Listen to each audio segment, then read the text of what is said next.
So what is embodiment and what can it do for organizations? So embodiment already has the term body in it, so you probably all got that by now. It's about the body. And in organizations, we use the body as a tool for insights. For example, about how I am right now. Like, how am I feeling right now? This is the awareness component. And in that, it's close to mindfulness, but it is much more.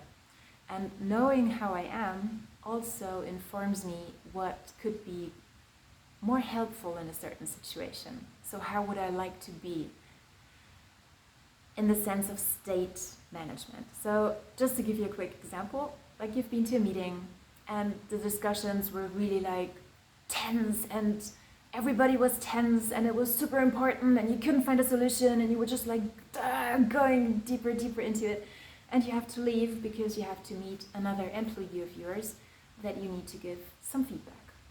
So if you're not aware of how angry you might still be, or like this flavor that you took away from the first meeting, how will it show up in your next meeting?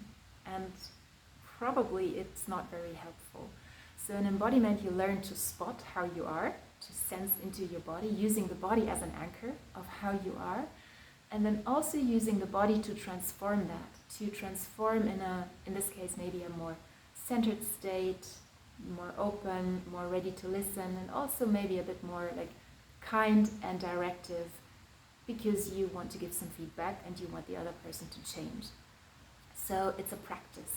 And as I said, it's experimental, it's a practice, and it's for everybody. So this accessibility, you don't need to go to your yoga mat, you don't need to put on your running pants. You can do it everywhere. You can do it in the bathroom in the morning or wherever you practice. And you can do it with all of your colleagues because everybody has a body, so we can use it. So we make use of the body and of the intelligence that we have there. So in fact, it's a form of intelligence. It's embodied intelligence. And it's, I think that's about what I want you to take away for the moment. There's going to be other videos on how to use it in one-on-one coaching, how to use it in team development as a team, so you could explore qualities of each person within the team and in the team context together. You could use it to learn about yourself as a leader, like what are your patterns.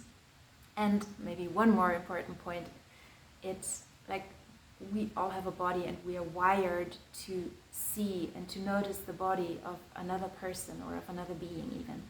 And when there's something that's not congruent, for example, you know, or you might notice when someone is lying, but how do you know?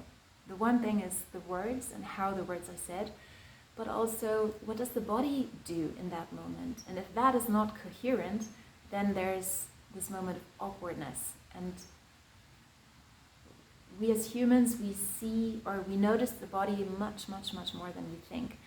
So it's more, most of the time it's on an unconscious level. So like, how do I know that that person lied? It was weird, I was irritated, but I don't know really why.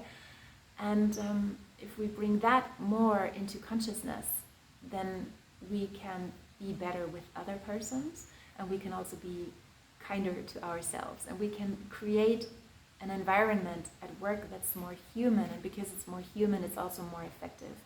Because when I'm seen and when I'm heard, and when my boss is not yelling at me because he just came out of a fucking meeting and blah, then I feel I can contribute more as an employee, and I'm more whatever is needed. I'm more effective, I'm more creative, I'm more productive.